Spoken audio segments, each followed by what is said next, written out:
from when my grandfather was a milkman back in Hmm. the day, and he supported the whole house with the business. And so the money and the product was all interchangeable in the home, right? And I saw how they did the books, but at the end of the day, it was just the money, right? It was no real separation between quote income and what we needed and what the business needed. So that's the first wrong. Second wrong is goals set to exactly what you need due Will to, always fall short of the reality. yeah, always fall short of the reality. Okay, so you're familiar with IPEC. Yeah. How much do you know about their like curriculum and their credentialing and all that? I just the credential, the energy credential, the three you get with that, and 375 hours worth of coaching Yeah. or of development. So they have the Energy Leadership Index Master Practitioner. Yeah. Say that 5 times fast. So they call it the ELIMP, and I think that's to avoid people calling it the ELIMP, which also works. So it's like it's kind of like a personality battery. It's Yeah. 84 questions, and you answer the questions, and the questions are weighted differently, and Hmm. um, so it's actually been developed with some scientific rigor in mind, to where it's both valid and reliable. So Hmm. valid, it measures the thing that it purports to measure, and reliable, you get It's consistent consistency. results over Hmm. time. Yeah. Right. Right. Um, so one of the components of the ELIMP module within IPEC is they've started doing a series of live, like YouTube live webinars, Hmm. instead of hosting them directly on IPEC, which unfortunately is not like the best platform, just because if you want to push play, you might have to, like, it might take it a while to Hmm. load. Like if you want to speed up at like 1.5 or 1.75 speed, it might bump up against Hmm. that limit. So they've started hosting them on Facebook, which is cool. But they have a webinar designed around your big, hairy, audacious goal. Hmm. Hmm. You've heard of this? Oh yeah. Yeah. Absolutely. Colony So, on Mars. huh? A colony on Mars. Oh, I mean, yeah, Right. That's a they, big, hairy, audacious goal. they definitely Hmm. actually talk about Elon Musk and the things that he is interested in doing. So I thought that might be interesting to discuss. Yeah. Like Yeah. like your big, hairy, audacious goal. By What do you specific one or like? in general what they are. If we could do both, Well, like, I'll tell you what. So talk about financial, right? It's tax season, right? And so, doing review of my coaching practice or my development, what do you want to call it, right? The whole program. And so I like money because money is a great measurement, right, of things that happened, especially in a business. And from that you can learn some things. Like if my money increases, well, I did things differently, right? And so the trick is to figure out what the things were that I did differently to make it increase and do more of that. But here's the more interesting piece. So when I first started, I was like, well, if I can make $60,000 a year, then I would have a lifestyle business, and that is all I would ever need. mhm. And when I did the math from that, I was like, well, $60,000 a year at the time, I was $1,000 a year coach, and this is back a couple years now. And I was like, well, that's 1,060. That's easy, right? I just need 60 clients. However, I want to cut up the program, right? I could do it in group coaching, I could do it one-on-one, whatever, right? If I was $1,000 coach for a year, and I had couple cohorts going, I could get to my 60,000, maybe 6 cohorts of 10, for instance, if we do like a group coaching thing. Yeah. Well, 2 things I found that to be a problem with that. Both of them are like the result of the 2 things is that the number's too low.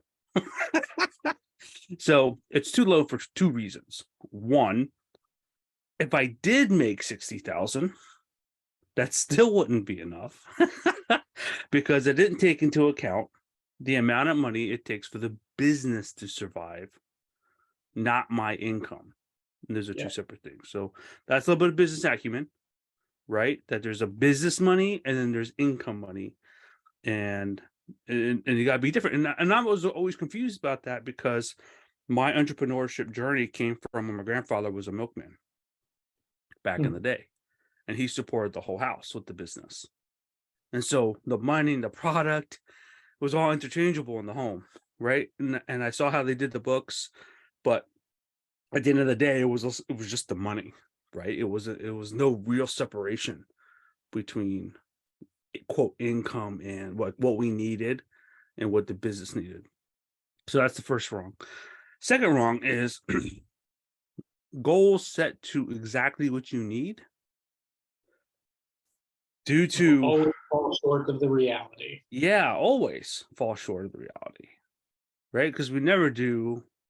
We don't know. We never know what is enough to hit it, and so we think we do what's enough, and we come up short, and then we got to do a little bit more, and we got to adjust, right? And then we try to do a little bit more. And so I think this actually is the reason why it takes so long for businesses to grow.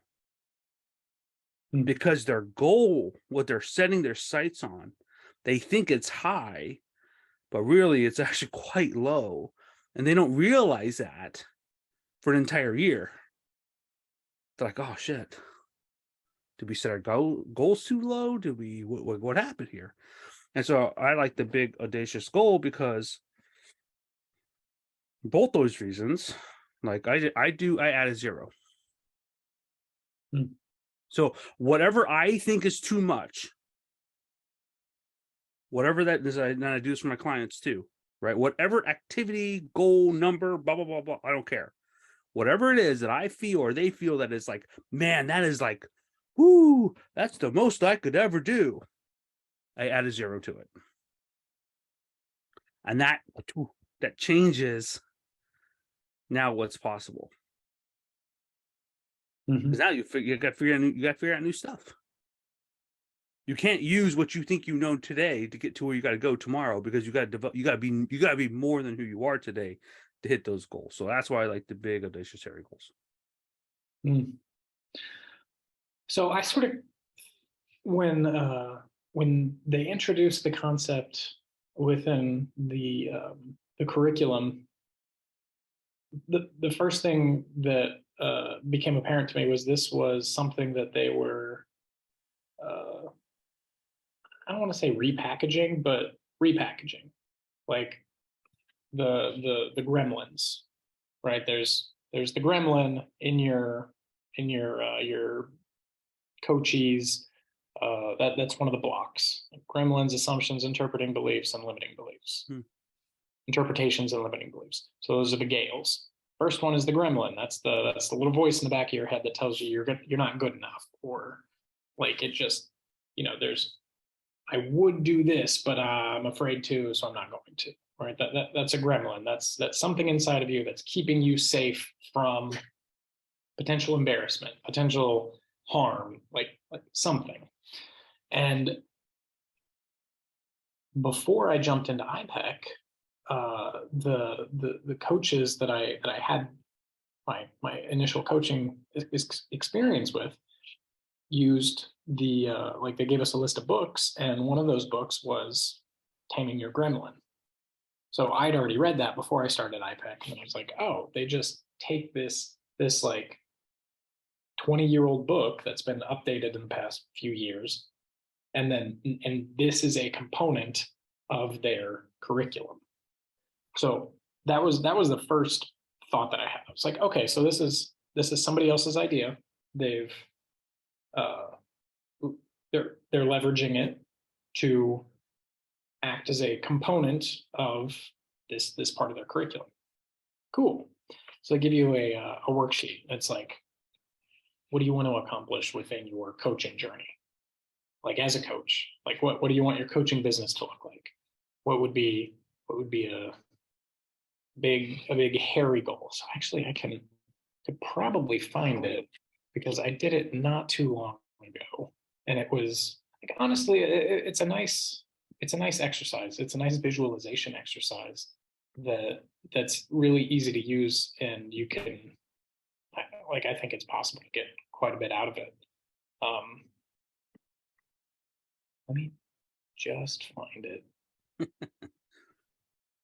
Obviously, it wasn't big enough for you. Apparently not. Big, hairy, audacious goal. Yeah, and I think when people, because you're supposed to get excited about it. Like one of the one of the reasons why having as from a leader perspective, right?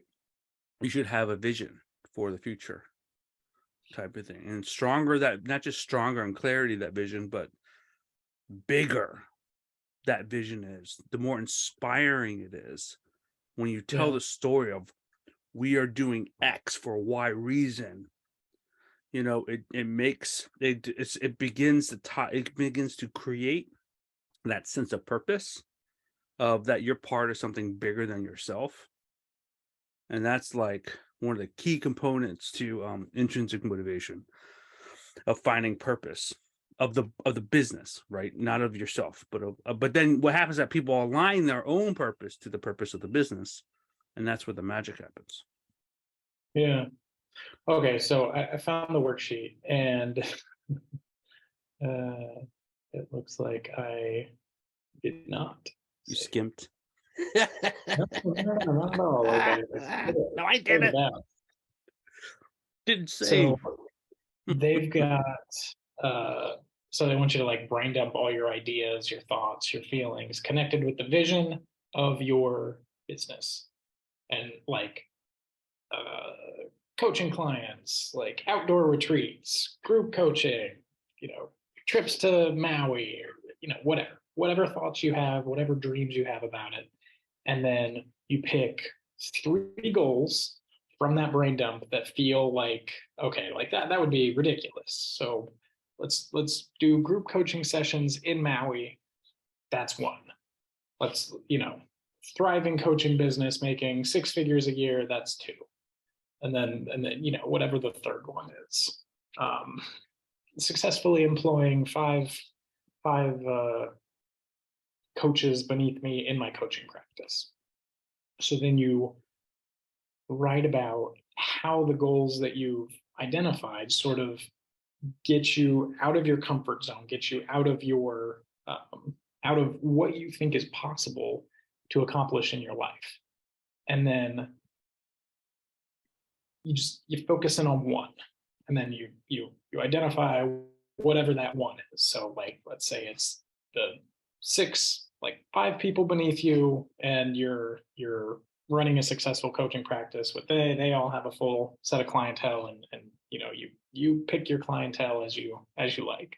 So you then do the you remember the resilience training from the Air Force, Oh yeah, the values based goals. yeah. So then you identify what values and purpose this particular goal aligns with as a coach. Give it a number, like on a scale of 1 to 10, with 1 being very achievable and 10 being totally outrageous. How audacious is it? And then they add the 0. They're like, okay, cool. What can you do to make it even bigger? Mm. And you take that and you rewrite it as your big, hairy, audacious goal, and then you rate it on a scale of 1 to 10 again. Mm-hmm.